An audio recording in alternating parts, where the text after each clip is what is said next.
Boa noite a todos. Podem se achegar. Esperar o Jonathan entrar.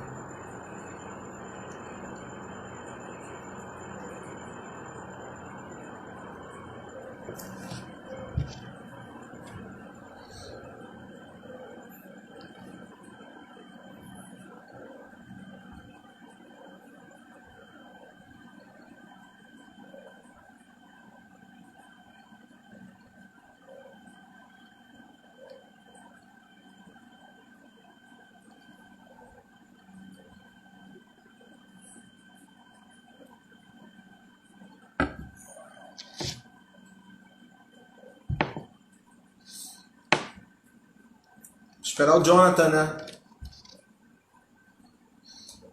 Boa noite a todos. Quem está chegando aí. Esperar o Jonathan entrar. Deixa eu ver se o Jonathan já está aqui. Não. Jonathan ainda não entrou.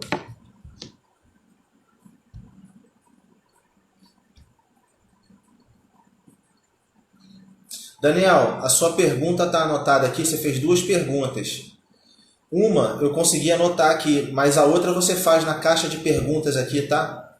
A outra, da questão do racismo estrutural, de como vencer o racismo. Você faz aqui na caixinha de pergunta.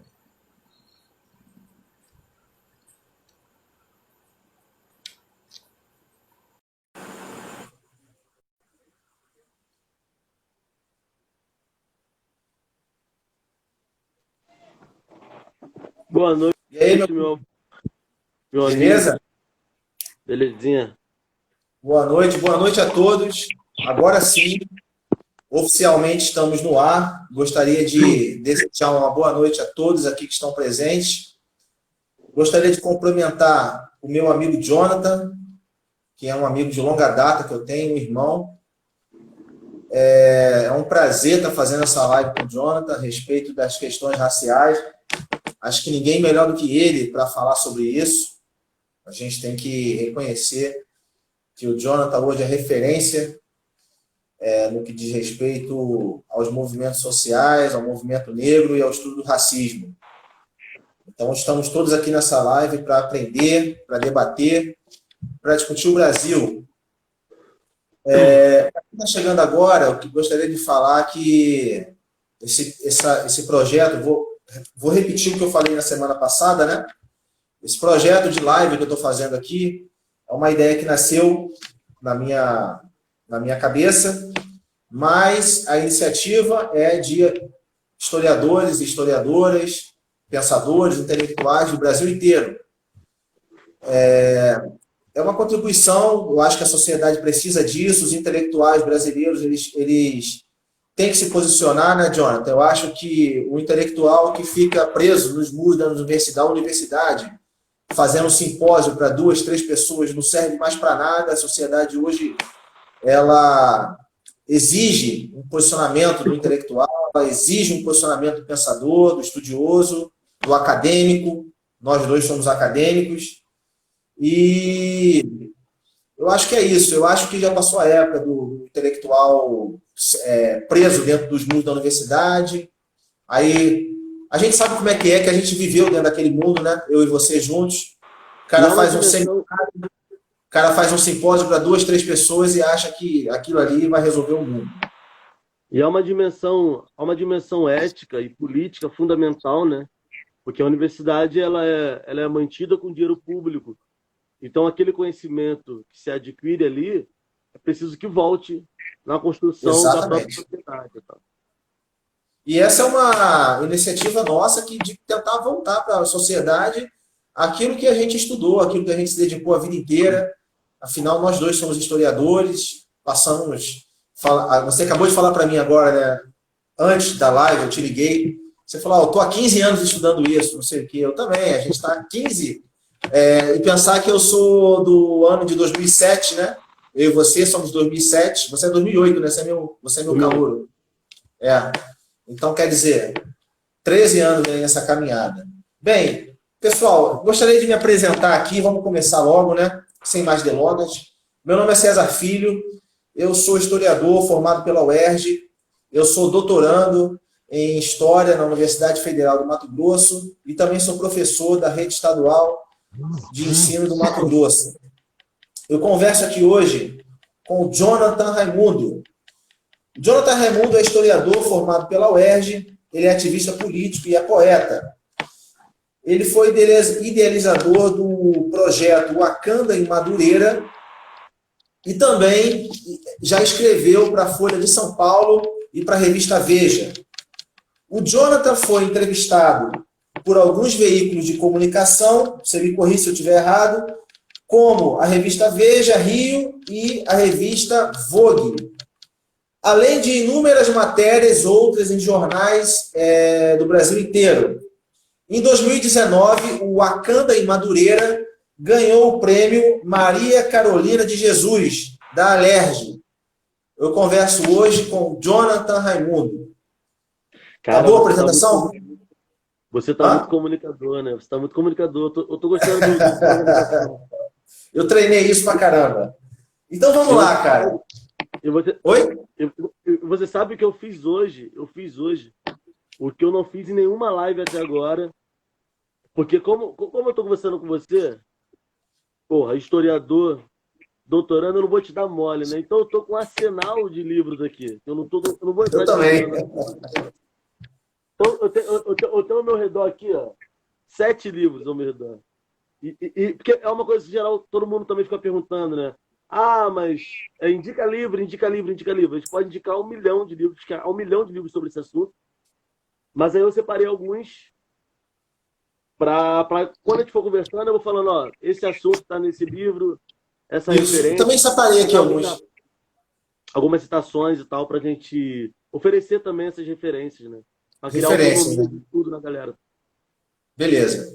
Então, Jonathan, eu queria começar a nossa conversa, nosso bate-papo pessoal.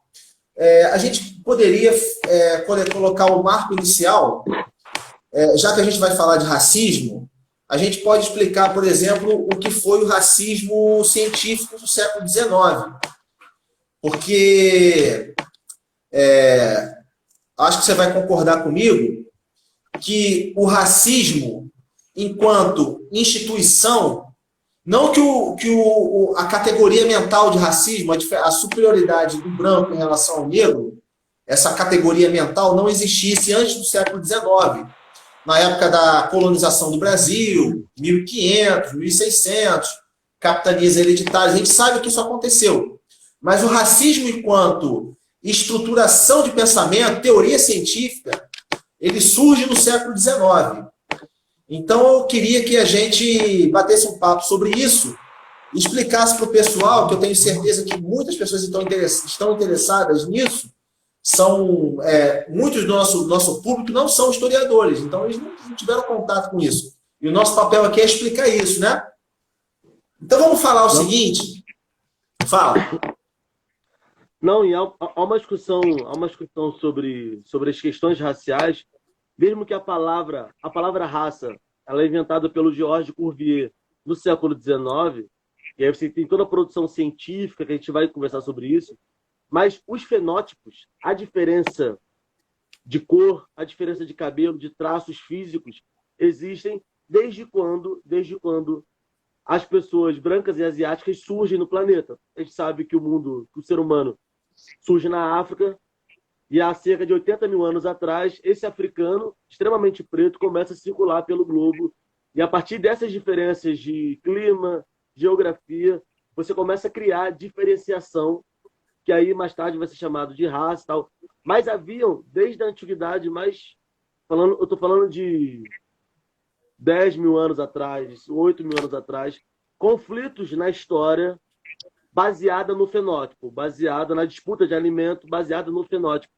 E tem um livro muito interessante sobre isso, que é um livro do pensador historiador Carlos Moore, Racismo e Sociedade, que ele vai traçar uma discussão de racismo a partir dos livros clássicos espirituais da humanidade. Então ele vai pegar o livro Ilíada e Odisseia da Grécia, ele vai pegar o livro hindu, Gita, né? Gita Veda hindu, e todos esses livros muito, muito antigos, e vai olhar para eles e vai perguntar onde está aqui, como que está aqui os conflitos a partir do fenótipo. E aí é um livro fundamental para a gente entender o racismo. Mas vamos partir do século XIX para cá, que seria 10 horas de live. Seria 10 horas de live, é isso que eu pensei. Muito interessante o que você falou.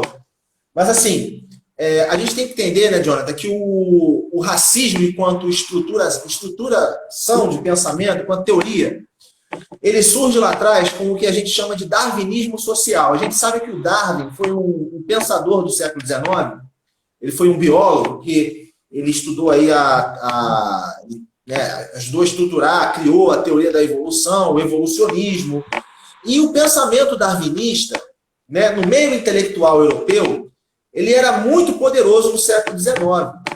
Pensamento darwinista. O que é o pensamento darwinista? O pensamento darwinista, ele vai, assim, a gente não é biólogo para explicar, né, mas basicamente ele vai dizer assim, ele vai dizer que as espécies, elas evoluem, né, elas evoluem com o tempo e o mais preparado, a espécie mais preparada vai sobreviver, etc, etc, etc.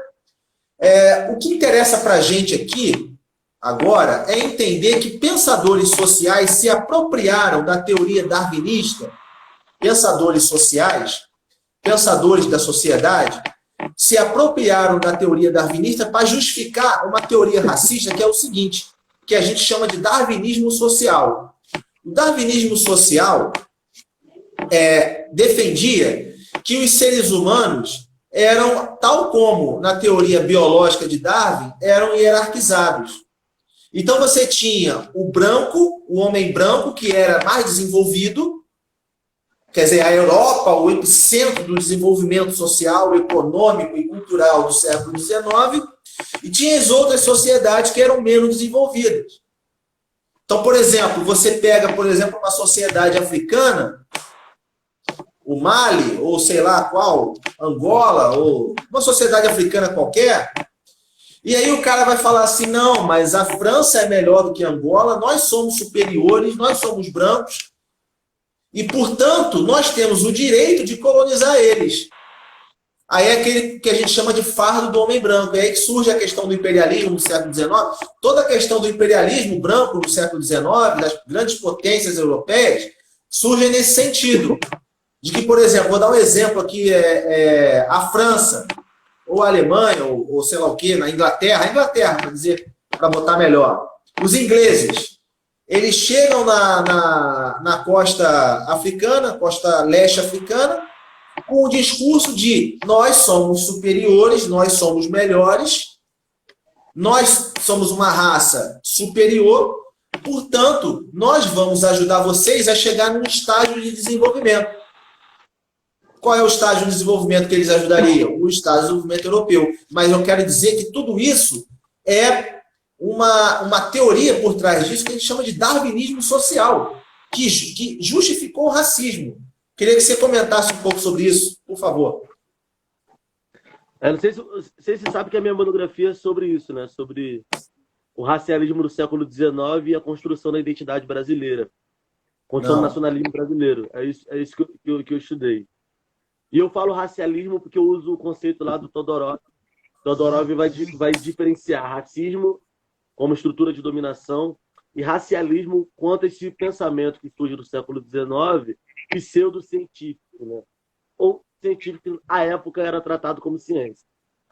E qual é a grande curiosidade do rolê? Nenhuma dominação, absolutamente nenhuma, ela se expressa, ela se mantém só pela força. Ela vai precisar de ideias que as justifiquem. Que a gente pode chamar de ideologia, essas grandes ideias e tal. E aí, por exemplo, quando você tem um encontro lá no século XVI entre o português e o africano, durante as navegações, e começa o comércio transatlântico, e a dominação e a escravidão, o argumento que se tinha que justificava a escravidão do negro era oferecido pela Igreja Católica. Então você tinha... Os negros eram amaldiçoados porque eles eram descendentes de Cã. E aí, porque eles eram amaldiçoados, eles deveriam ser salvos pela Europa, pelo cristianismo e tal. Depois desse processo, isso é muito curioso, muito bacana falar isso, a gente tem no século XVIII o iluminismo, né? O que é o iluminismo? A época, o século das luzes, da razão. Então você vai vir Kant, vai vir toda essa galera dizendo que... E aí você tem também uma coisa que é muito fundamental para o pessoal iluminista, que é a Revolução Francesa, né? A Revolução Francesa, o que é o ideal da Revolução Francesa? Igualdade, fraternidade, liberdade. E aí vai vir Kant, vai construir pensamentos a partir da ideia de universal, então a razão, toda essa ideia de progresso e tal. A questão é como que você condiciona a ideia de liberdade, igualdade, fraternidade com a colonização, com o domínio territorial, político, militar sobre outras pessoas. Como que você resolve isso na sua cabeça? Então, as teorias raciais, que vão criar uma hierarquia humana, vai dar conta da manutenção do processo colonial, da justificação desse processo colonial. E qual era o rolê? Há uma discussão clássica, desde a antiguidade clássica grega, sobre da onde que teriam vindo os homens. Então você tem uma teoria que é monogenista, que é a ideia de que os seres humanos vieram de um lugar só, de uma raça só, e a poligenista, diz que não. O homem africano nasceu na África, o homem branco europeu nasceu na Europa, cada homem, no seu fenótipo, nasce em um lugar diferente. Então, essas duas perspectivas, um nascimento só ou vários nascimentos, caía na porrada, disputava o lugar lá do pensamento. E aí chega Darwin. Darwin vai dizer, como César bem disse, que as espécies, na verdade, elas evoluem e elas mudam de características a partir da adaptação. E aí o lugar, a geografia que cada espécie vai se dar, as dificuldades e as necessidades de cada espécie que vai criar a diferença entre uma espécie e outra e tal. Toda essa ideia de adaptação. E como César já disse, a ideia de Darwin vai servir para essa disputa. Por exemplo, a galera do monogenismo vai dizer: entendi. Na verdade, existe uma criação só, existe uma espécie humana só, mas as diferenças vão se dar a partir das adaptações. E o africano, coitado, é o menos adaptado, é o inferior. Se ele é o inferior, ele precisa ser dominado, ele precisa ser civilizado, ele precisa ser controlado. E a grande sacada desse pensamento, e aí isso surge com o Georges Cuvier, ele vai dizer que a raça, a espécie, a diferença do fenótipo, dessa aparência, ela não é só uma diferença física, ela também é uma diferença intelectual, moral, civilizatória. Então, dependendo da tua característica física, dependendo da tua raça, você vai ter um limite moral, um limite intelectual, um limite civilizatório. Então, as tuas características físicas vão dizer, por exemplo, qual é o seu grau de inteligência, qual é o seu grau de moralidade. Então, nessa época, vai surgir vários estudos a partir disso, a partir dessas características físicas, né, desses fenótipos, para, por exemplo, pensar, tá bom, mas o fenótipo negro, o que ele tem a ver com a criminalidade? Então você vai ter estudo de cérebro, estudo de nariz e tal, para definir, por exemplo, se... Então você vai ter assim, nariz grande gera esse tipo de imoralidade, esse tipo de crime. Isso tudo, por exemplo, vai gerar a criminologia. Isso está na Europa, está no Brasil também. E esse livro aqui,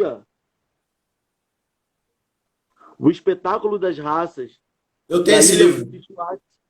É um livro que conta um pouco dessa história. E ela é uma intelectual que estuda muito racismo e foi contra as cotas. Então é bom dizer que às vezes estudar um tema não te garante ser progressista em relação a ele.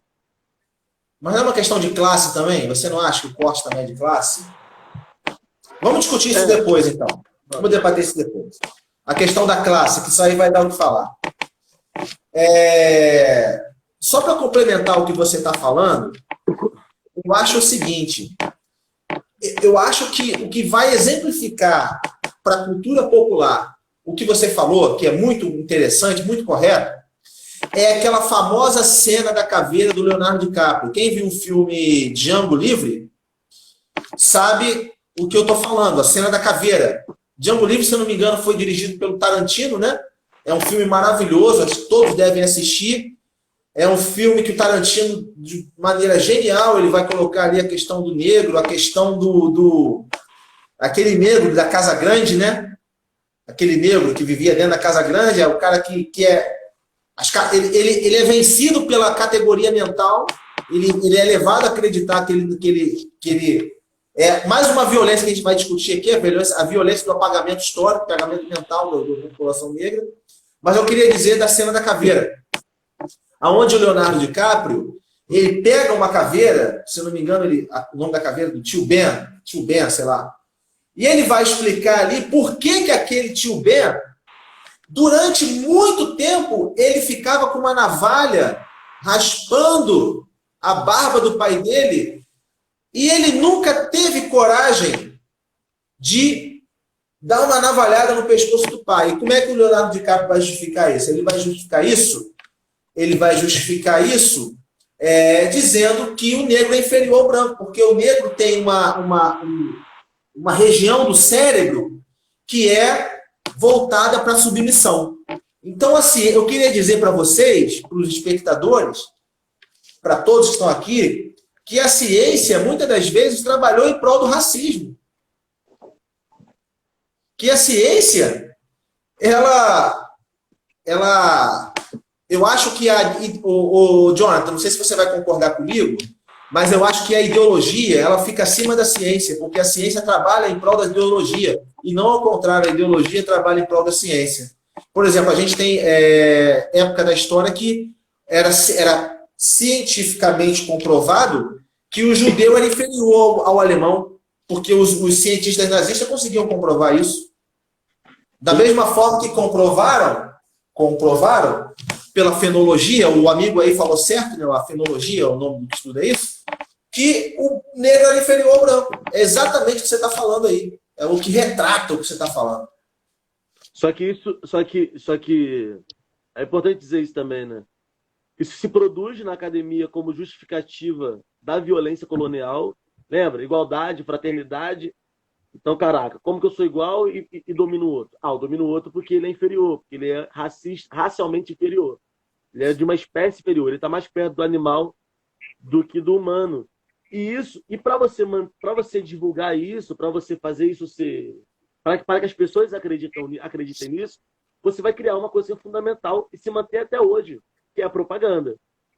Então você vai criar propaganda mostrando como que a África é inferior. Notem que até hoje, as informações que a gente recebe de África é de uma África miserável, de uma África sem cultura. Isso se mantém até hoje.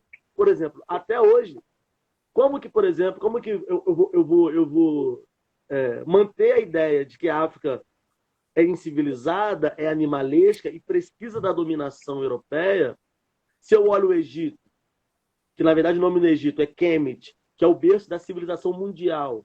Platão, Aristóteles, Heródoto, toda essa galera que a gente aprende na escola estudou em Kemet, que está lá no norte da África. Então, eu preciso criar toda uma narrativa que apague da realidade histórica, da consciência das pessoas, Kemet, que apague o Império Mali, o Império Ashanti, todos esses grandes impérios africanos. Até hoje, por exemplo, pergunto a você, a qualquer um que está aí, quando tem filmes sobre Roma, todos os personagens de filmes sobre Roma são brancos.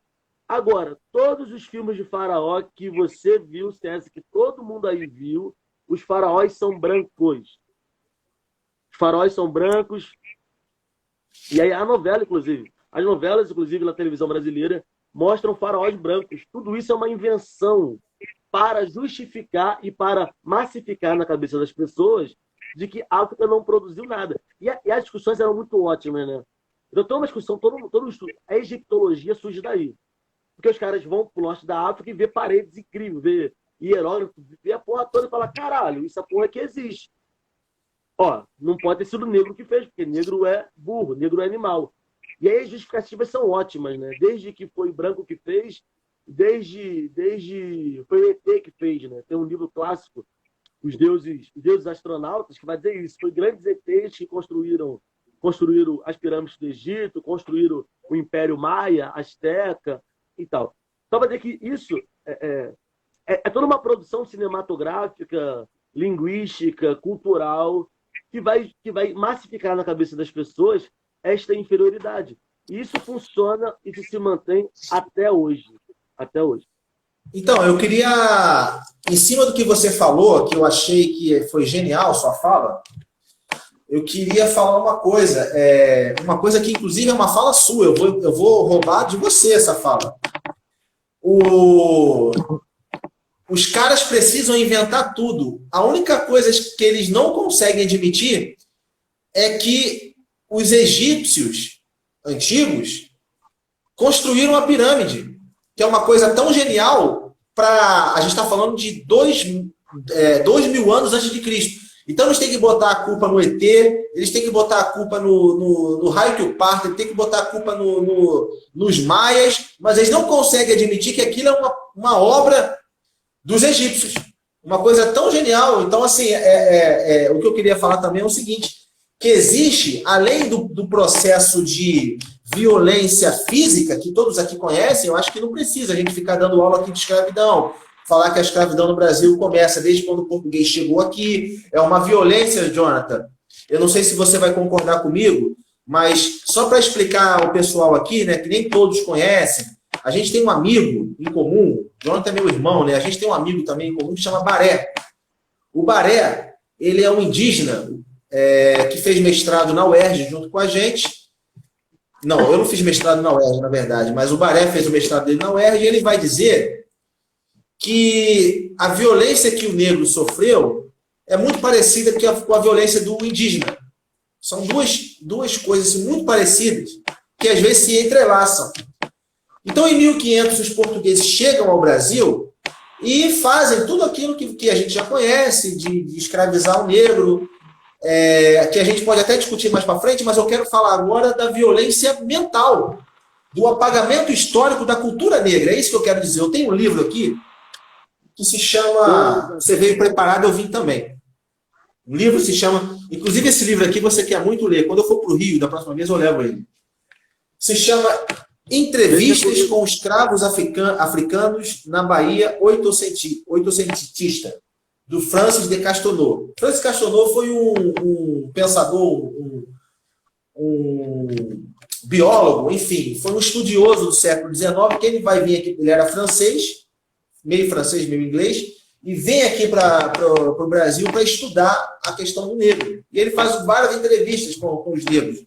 A primeira violência que eu percebo nessas entrevistas aqui, a primeira violência que eu percebo é o seguinte: a partir do momento que o cara chegava aqui no Brasil, ele mudava o nome dele. Então tem uma entrevista aqui que eu estou lendo, que eu já li, aliás. O nome do cara era Caro no Bernou, que era uma sociedade africana. Aqui no Brasil se chamava Manuel. Então, eu acho que essa é a primeira violência, é o apagamento histórico da cultura negra. A segunda violência... Oi. Eu chamo essa violência, a gente chama essa violência de colonização, né? Colonizar é exatamente isso. É fazer o outro esquecer quem ele é. Como que você faz isso? Você faz isso mudando o seu nome, obrigando o outro a uma outra religião, uma outra espiritualidade, violando o seu corpo, mas fundamentalmente violando a sua mente, fazendo ele não saber a sua história, né? Isso é a história da educação brasileira. E não estuda a África, não estuda essa história da educação brasileira toda, até hoje. A segunda violência que eu queria falar certamente você leu um livro do Eduardo Said, o livro se chama Cultura e Imperialismo. Eduardo Said ele vai estudar como as categorias mentais criadas na Europa no século XIX e início do século XX, essas categorias mentais vão servir para justificar uma ação imperialista em África. Então, por exemplo, o Eduardo Said ele vai estudar África e Ásia, na verdade. O Eduardo Said ele vai estudar várias obras literárias, principalmente o romance, onde ele vai ali perceber que essas obras serviram, muitas das vezes, esse livro aqui, ó. Muito bom, galera. Quem quiser comprar. Essas obras serviram, muitas das vezes, para um processo de violência contra algumas populações, populações negras. Eu vou dar um exemplo aqui. Eu vou dar um exemplo que o Eduardo Said não estudou. Assim, não é claro. Assim. Vamos falar do livro Tarzan, por exemplo. O Tarzan é um romance do século XIX, é um romance. E olha que interessante, Jonathan. O Tarzan apresenta o livro, o romance, depois virou filme e tal, mas eu estou falando do romance. Apresenta uma África completamente selvagem,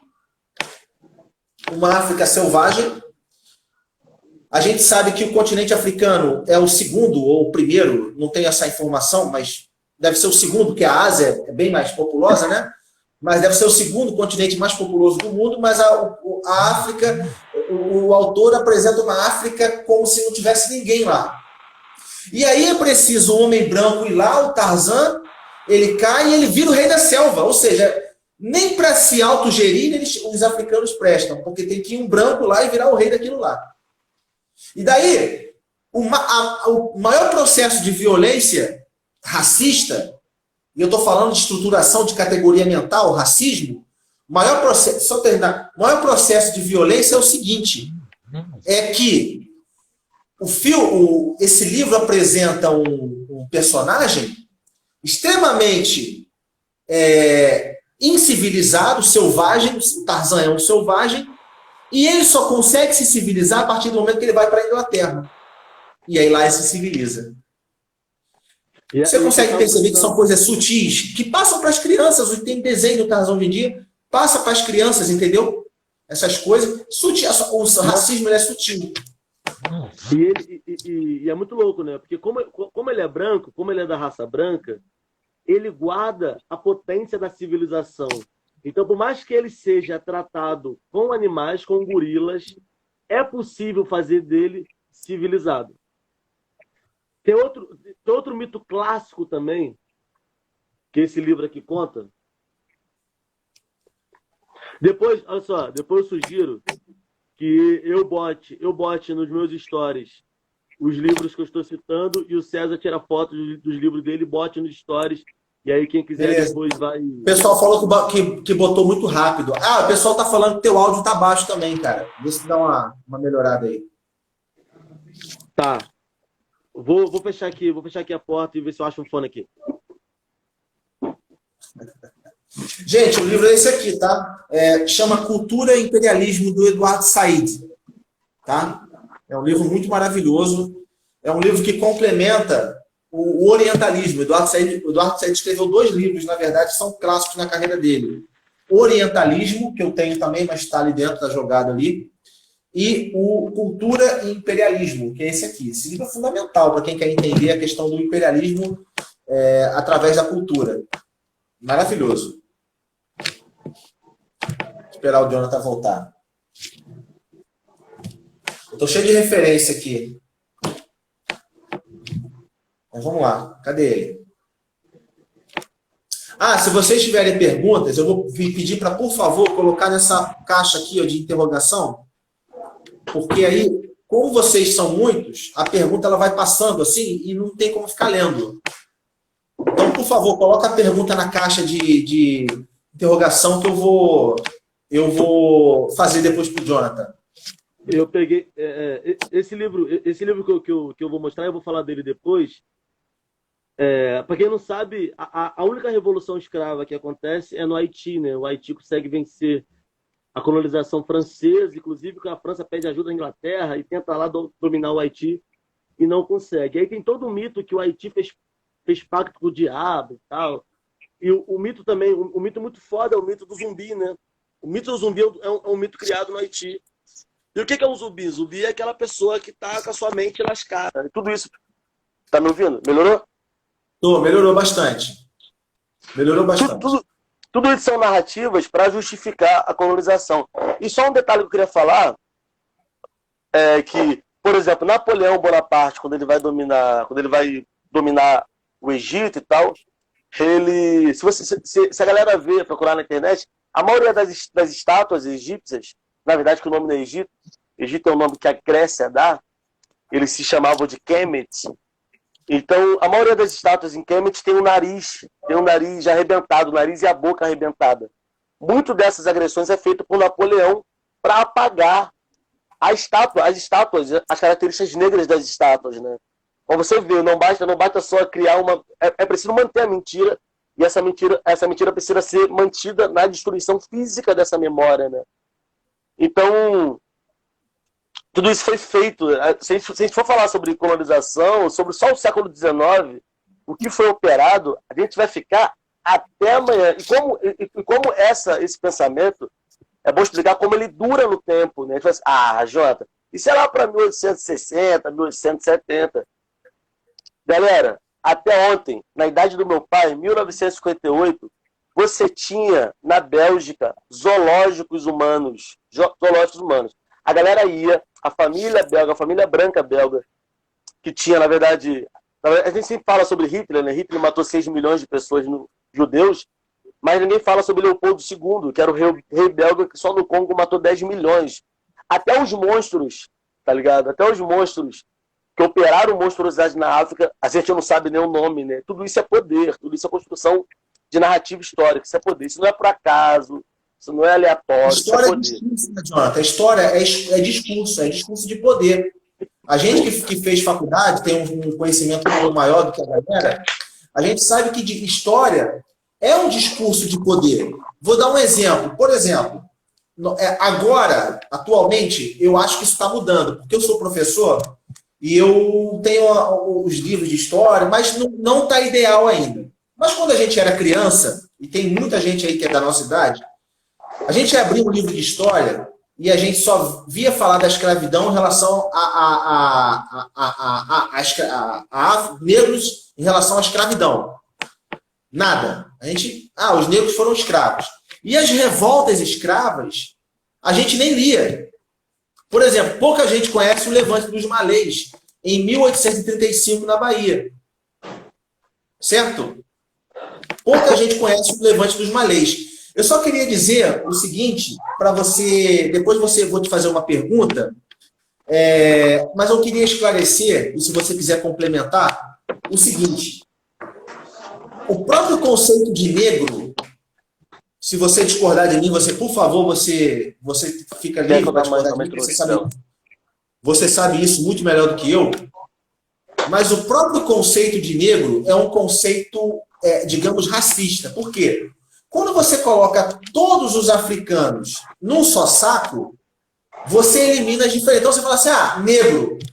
Cara, não é negro. A África, como se a África fosse um país. A África é um continente que se fala mais de 30 idiomas, cultura diferente. O negro, por exemplo, vou dar só um exemplo aqui. O negro. O cara é negro. Pô, na África, ele não se sentia negro, ele se sentia Yorubá. Eu sou Yorubá, eu não sou negro. Negro é muita gente, eu sou Yorubá. Eu não sou Yorubá, eu sou do Mali. Eu não sou do Mali, eu sou do Império Kush. Ou seja, as nacionalidades foram apagadas através dessa violência mental. Então, todo mundo é negro. Isso tudo é produzido no século XIX, né? No século XVIII, XIX. E aí você tem inclusive, isso é muito louco, né? Você tem, inclusive, essa invenção do negro, ela opera concomitantemente ao mesmo tempo da invenção do branco, porque também não existe branco, existe italiano, francês, alemão. Inclusive, eles caíam na porrada entre si, tal qual na África caíam na porrada entre si, na Europa também. E aí, quando tem essa teoria racial de que o branco é a raça branca que é superior, você cria a ilusão de que há todos os brancos que são superiores, e os negros que são inferiores. Todos eles são negros. Independente da diferençazinha que existe entre uma cultura e outra, são raça negra, são animais inferiores. Vão todo mundo para o zoológico, vai todo mundo ser tratado como coisa no processo comercial, processo da escravidão e tal. E isso, eu ia tocar nesse assunto quando eu tratasse da famosa polêmica, o negro escravizou o próprio negro. Essa frase é tão estúpida, porque a frase é tão estúpida porque o negro nem existe, tá ligado? Ela é estúpida desse nível. O negro é uma invenção do século XIX. Enfim, mas acho que se a gente for ficar falando disso, vai ficar falando até amanhã, só do século XIX e só do século XIX da construção europeia. É bom, agora eu acho que é interessante dar um salto. Onde estava o Brasil quando essa política racial, a criação da raça, a criação dessa ciência é criada? Em que pé o Brasil estava? Como que o Brasil estava nesse rolê? O que estava acontecendo na história do Brasil? Que é isso, né? Que é o momento pós-abolição. Toda essa estrutura de racismo, de inferioridade, surge ali no meado do século XIX, 1850, 1840, estrutura não só a abolição, mas como projeto nacional brasileiro. O Brasil, o que o Brasil quer ser, a identidade brasileira. Enfim. Eu queria que você diferenciasse, então, racismo de preconceito. As pessoas confundem muito isso. Existe... Vou te fazer uma pergunta, que eu já sei a resposta, mas eu quero que as pessoas entendam. Existe racismo contra branco? Responde para mim, existe racismo contra branco? Diferencia para mim racismo de preconceito, por favor. O Carlos Moore, que para mim é um dos maiores intelectuais vivos. Carlos Moore é um cubano que participa da Revolução Cubana, e aí ele é expulso do regime, porque ele faz crítica ao racismo do regime cubano, e aí ele vai para os Estados Unidos, vive toda a luta dos direitos civis e tal, então ele conhece Malcolm X, ele conhece Martin Luther King, depois ele vai para a África, toda aquela luta, processo de descolonização da África, ele conhece as pessoas, todas essas pessoas famosas, ele convive com elas, e hoje ele mora no Brasil, mora na Bahia, né? E aí Carlos Moore, quando foi perguntado disso, Carlos Moore, existe racismo reverso? Ele falou que não ia responder essa pergunta, porque essa pergunta é tão estúpida, e essa pergunta tem um motivo, ela tem um motivo político, né? Que é colocar o negro no lugar da defensiva. Eu vou ficar me defendendo, e a questão é defender. E aí eu vou responder essa pergunta com a outra que você me fez. Quando a gente fala... eu costumo criar uma imagem muito, muito simples, né? Tô aqui tomando uma cervejinha, vamos pensar na caipirinha. Para diferenciar o que é preconceito e o que é racismo. Preconceito é só uma ideia pré-concebida de alguém. Você não conhece essa pessoa e você julga ela sem conhecer. Você, uma frase bem popular, você mede o livro pela capa. E a ação preconceituosa é uma ação que qualquer um pode ter em relação a qualquer um. Eu posso ser preconceituoso contra gordo, contra magro demais, contra gay. O preconceito se dá quando eu olho para uma outra pessoa e julgo ele a partir da aparência, sem conhecer, sem nunca ter trocado uma ideia. Todo mundo é preconceituoso. Quando a gente fala de racismo, a gente fala de uma estrutura de poder. Uma estrutura de poder. E aí que envolve o que a gente está conversando, produção científica, envolve cinema, envolve o que você aprende na escola, o que você não aprende, envolve currículo, envolve lei, envolve teoria política, envolve arte, literatura, linguagem, envolve as palavras. Por isso que tudo que tem a ver com o negro é ruim. Ou seja, é uma construção de poder que estrutura. E aqui, o que é estruturar alguma coisa? Vamos pensar no nosso corpo. O que estrutura? Vários órgãos, vários conjuntos estruturam o nosso corpo. Mas vamos pensar no esqueleto, né? O esqueleto é uma estrutura do nosso corpo que nos permite estar de pé e dar a dimensão da nossa altura, da nossa largura. Imagina, você não tem como você ter um esqueleto de 1 metro e o corpo continuar. Então o esqueleto limita o seu corpo, limita as suas características. E ele está por dentro do rolê. Você não vê o esqueleto. Você não vê o esqueleto. Porque o esqueleto estrutura o corpo. Então o esqueleto está na construção do limite do corpo. Na mobilidade desse corpo, dizendo como esse corpo vai ser e quais são os limites desse corpo. Isso é racismo. E aí isso pode ser definido, é definido. Tem um livro do Silvio Almeida chamado Racismo Estrutural, que ele explica isso muito bem. Tem Papel de Ísis, da doutora Fence Creel-Zelsi. Tem o Racismo e Sociedade, do Carlos Moore. Enfim, tem livro aberto. Quem quiser me mandar inbox, senhora, também me indica esse livro. Fala onde eu acho esse livro, eu falo. Então, assim, quando a gente pensa em racismo reverso, é como se houvesse na história da humanidade, porque Carlos Moore vai explicar isso, ou no período da escravidão para cá, uma estrutura negra, comandada pelos negros, uma economia negra, uma educação negra, uma política negra, uma ciência negra voltada para fazer do branco uma raça inferior. Isso não existe. Não foi por 350 anos que se tirou europeus da Europa, que na verdade nem é continente, é só o norte da Ásia. Tudo isso é uma construção. O branco europeu ele é, sobretudo, um bom garoto propaganda, né? Ele fez uma grande propaganda de si próprio e aí confunde as pessoas. A Europa não é continente, a Europa não é só o norte da Ásia, a Europa não é civilizada porque a Europa não tem diamante, não tem ouro, não tem petróleo. Então, como se a Europa não tem riqueza, os europeus conseguem comer melhor do que eu, dormir melhor do que eu, se arrumar melhor do que eu, é porque eles roubaram. Eles roubam. Eles roubam. Então, quem é ladrão não pode ser civilizado. A Europa é só o norte da Ásia, que historicamente roubou. Inclusive, rouba parede, porque você vai nos museus dos Estados Unidos e da Europa, você tem paredes de Kemet, né? Tem paredes, os caras pegaram navio para roubar parede. Isso é, obviamente, uma violência, mas é, sobretudo, um amor mal resolvido que é expresso pela violência, né? Ao invés de ser pela admiração.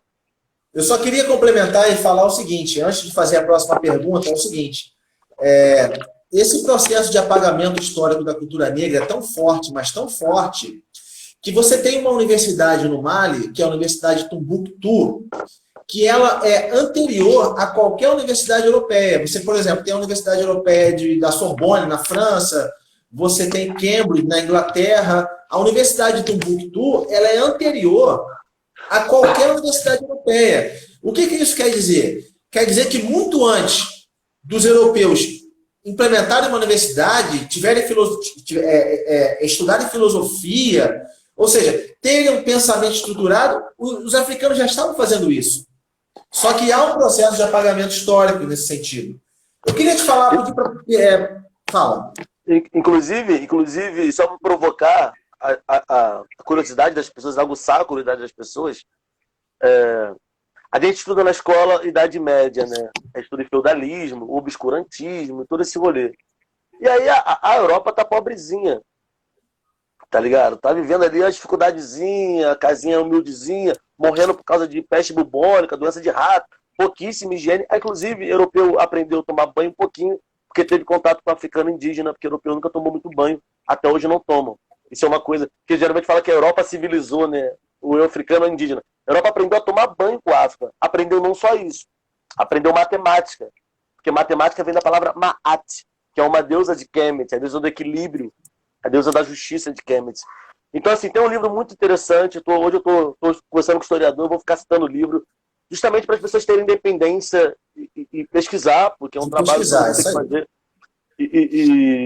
Tem um livro chamado O Legado Roubado, que ele vai contar a história de como Aristóteles é um grande mentiroso, como Platão estudou 20 anos na África, no norte da África, como Heródoto, como esses grandes pensadores que a gente entende como os grandes criadores da filosofia, da ciência clássica, são só alunos das grandes universidades espirituais africanas, né? As grandes escolas africanas que são clássicas e tal. Inclusive, como que você faz pirâmide sem conhecer geometria, sem conhecer engenharia? Em outro rolê, para curiosidade de vocês, pega a palavra, eu sempre falo isso, pega a palavra Olmecas, joga lá no Google Imagem, você vai ver grandes cabeças africanas. E aí, isso existe na América Central, mano, há mais de 1000 anos. Por quê? Porque tem um historiador que, desculpa, esqueci o nome dele, mas eu posso dar para vocês, que estuda as relações, as trocas comerciais e culturais entre Kemet, ou seja, está falando de 2000 anos antes de Cristo, 1000 anos antes de Cristo, e a América, o que vai ser chamado de América. Então, essa troca comercial entre África e América existe já, só que não gerou genocídio, não gerou eliminação do outro. E aí, quando você vai estudar na escola, você pega o século XV e grandes navegações. É uma piada, né? Exatamente. Então, assim, para avançar um pouco, eu vou chegar às perguntas ainda, o pessoal está fazendo pergunta, e se não, já estou avisando aqui de antemão, se o Instagram cortar a transmissão, a gente faz outra agora e vocês entram na sala de novo, beleza? Porque é um assunto muito complexo, muito extenso. Eu queria pedir que você comentasse agora sobre a morte está agitando o mundo agora, né, da questão do Floyd. E eu vou te fazer uma pergunta agora, uma pergunta minha, pessoal. Eu acompanho muito seus escritos, te acompanho de perto e de longe, sabe que nós somos amigos, irmãos, e eu vejo muito você falar do Malcolm X. É uma referência muito grande para você, o Malcolm X. Mas eu vejo pouco você falar do Martin Luther King. Inclusive, assim, se eu tiver errado, você me fala. Mas o seu discurso é mais voltado para o discurso do Malcolm X e não do Martin Luther King. Isso é proposital ou não? Você tem alguma coisa contra o Martin Luther King? Eu amo o Martin Luther King. Martin Luther King é genial. E morreu por ser genial, né? O Sérgio Lorosa teve uma participação no CNN, e aí, de forma muito honrosa, de forma muito gentil, ele me citou. Porque eu falo exatamente isso. Eu falo, as pessoas jogam na conta do Malcolm X que ele é revoltado, raivoso. E o Martin Luther King é só amor. Os dois foram mortos com tiro na cabeça, né? Então, você sendo super amor ou super raivoso, não interessa. Esse sistema é construído para nos eliminar. O que o Achille Mbembe vai chamar de necropolítica, né? Uma administração da morte baseada na raça, baseada nesse controle social da morte. Mas sobre o Malcolm, aliás, tem pessoas antes do Malcolm, né? E ontem foi o aniversário de morte do honorável Marcus Garvey, que é o grande criador do panafricanismo, aquele que deu ao mundo negro de África, ao mundo negro da América, ao mundo negro do Brasil, a primeira demonstração de orgulho, né? E aí o Garvey vai dizer, Deus fez você como fez o branco. E se o Deus do branco é branco, nós temos que ter o Deus da Etiópia. Ele era católico, né? Então o nosso Deus é o Deus da Etiópia. Enfim, o Garvey vai criar a bandeira vermelha, verde. O Garvey que vai inspirar o Bob Marley, quando o Bob Marley canta Africa Unite. O Garvey vai criar um jornal traduzido em mais de 50 línguas. O Garvey vai tentar vir na América e vai ser impedido no Brasil, vai ser impedido pelo governo brasileiro. Enfim, se eu falar de Garvey, eu vou ficar 4 horas falando de Garvey. E Garvey influencia. O pai do Malcolm X era um homem garveyista, né? E o Garvey vai dizer, eu não consigo respeitar nenhuma raça que não tem capacidade de fazer por si mesmo. O povo preto, você precisa se organizar, você precisa fazer por si. E o pai do Malcolm X era garveyista, e o Malcolm tem muito essa pegada do Garvey, né? Inclusive Martin Luther King. O Garvey influenciou geral, tá ligado? O Garvey é o grande pai de geral. E a minha relação com o Malcolm é uma relação umbilical, porque eu li a autobiografia do Malcolm, né? Eu li a autobiografia do Malcolm. E a autobiografia do Malcolm X mudou a minha vida, não só a minha. E aí o rap nacional e os livros foram aquilo que me fez despertar para a consciência negra. E o rap nacional é o que é. Mano Brown, de Mano Brown a Djonga, tá ligado? De Gog a Emicida. O rap nacional inteiro sofre a influência da autobiografia do Malcolm X. Tá tudo ali, sabe? Eu aprendi ontem numa live que um irmão que estudou na UERJ, eu esqueci o nome dele agora, que ele falava que quem leu a autobiografia do Malcolm X, irmão, tá pronto. E tá mesmo. Então eu falo muito do Malcolm X porque ele mudou minha vida. Tá. Sobre o assassinato do Floyd, eu queria que você primeiro desse as suas considerações sobre o assassinato do Floyd. Eu queria que você contasse aquela história que você contou num vídeo sobre quando você foi você estava trabalhando. Eu vi o seu vídeo, o seu depoimento, achei muito interessante, muito emocionante, que você conta aqui para a rapaziada. Você estava trabalhando numa serralheria, e aí o cara passou por você, falou que tinha medo de você. Eu queria que você contasse essa história, as suas impressões sobre o assassinato do Floyd e a importância de ser antirracista. Ensina pra gente, é você que vai ensinar pra gente isso, você tem capacidade para isso, para ensinar o que é o antirracismo. Vamos lá, por favor. Vamos lá, a Angela Davis que falou isso, né? Não basta ser racista, ser antirracista. A Angela Davis fala e isso cai na minha conta. Mas vamos lá, vamos tentar pelo início. Começar pela história. Isso. Eu tava assim, ao longo da minha vida, quando eu acabo a faculdade, eu continuo dando aula, sempre dei aula. Eu dou aula no pré-vestibular. Aliás, eu dou aula em curso, e desde antes de me formar, né? Curso em particular na Zona Oeste, você não precisa se formar, não. Você chega lá e dá aula, geralmente é assim. Então, isso que foi muito bom para mim também, né? Porque aí eu aprendi, enfim. Eu tive teste nesses cursos e tal. Então, eu tive teste e tive a proteção de um professor, que era, tipo assim, cabeção do curso, que atestou meu nome lá e falou assim, ó, se o Jonathan não conseguir dar aula, não conseguir, se os alunos não tiverem bom desempenho, eu pago. Eu pago o salário dele e ressarço o curso. Isso foi em 2009. Eu estava 1 ano na faculdade. E aí eu sempre dei aula, só que eu dava poucas aulas e sempre trabalhei paralelamente às aulas e tal, alguns rolês que aparecia aqui e acolá. Eu trabalhava com meu tio de eletricista. Meu pai é eletricista, meu tio é eletricista. Então, vira e mexe, eu trabalhava com eles e tal. E vira e mexe até hoje eu trabalho, porque eu adoro trabalhar com ele, porque eu me divirto a beça, entro na casa das pessoas, conheço as pessoas, troco ideia, enfim, eu me divirto. E aí, um desses trabalhos foi, se eu não me engano, não sei se foi ano passado, acho que foi ano passado. O ano retrasado, foi ano retrasado.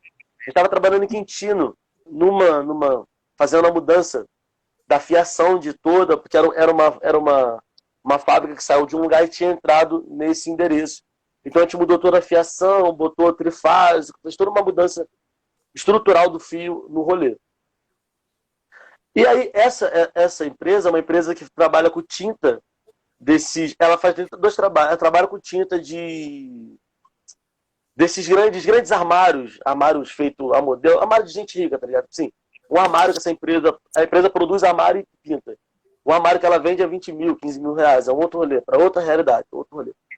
E aí, neste dia, eu estava trabalhando uma semana lá, fiquei trabalhando lá umas 3 semanas. Neste dia, estava na empresa um representante desta mesma empresa, mas da matriz. Essa empresa, que é uma empresa de Quintino, era filial, e você tinha a empresa da matriz que estava lá, o representante estava lá, um homem branco também, não sei se do Sul, eu não lembro agora. E aí, eles estavam na reunião, estava o dono dessa empresa aqui de Quintino, um dos sócios dessa empresa, um homem branco, esse da matriz, outro homem branco, a contadora, uma mulher branca, e o cara que era o técnico que operava as máquinas da tinta dentro desta sala. Aí eu subi para pegar a furadeira, estava trabalhando lá embaixo, tal. Pego a furadeira, pego o material, isso foi à tarde, eu estava desde manhã trabalhando, volto, quando eu passo pela sala deles, a porta estava aberta, ele me chama, o dono da empresa daqui do Rio, me chama. Jonathan, chega aí. Sabe que eu sou muito comunicador, então, meia hora eu já faço amizade, então todo mundo já me chama, todo mundo já acha que é meu amigo. E ele me chama, Jonathan, vem cá. Aí eu fui na porta, chego na porta, com a máquina de furadeira na mão, com alicate na cintura, como sempre, aprendi com meu tio. E aí ele chega e fala assim, pro outro, ele me chama, eu chego na porta, isso é muito louco. Eu chego na porta, ele olha pro outro, eu fico ali, como exemplo, ele olha pro outro e fala assim, aí, se você vê o Jonathan na noite aqui de Quintino, você sai correndo, né? E aí fica aquele silêncio na sala, o cara, que é branco também, fala assim, não entendi, cara. Não, cara, se você encontra o Jonathan andando, tu sai correndo de medo, né? Então, o cara, pô, não. Aí o cara, pô, não, cara, isso... O cara não pegar, pô, isso não é legal, não. Isso, pô, isso não é bacana, não, e tal. E aí ele fala assim, não, pô, eu não tô falando por causa da cor dele, não, tô falando por causa do cabelo. E o cara fala assim, pô, cara, isso não é legal, não, porque eu tenho amigos meus que tem dread, inclusive eu tenho muito amigo meu que é um músico, que tem dread, mora em Londres e tal. Aí foi aquele clima meio... Porque ele fez uma piada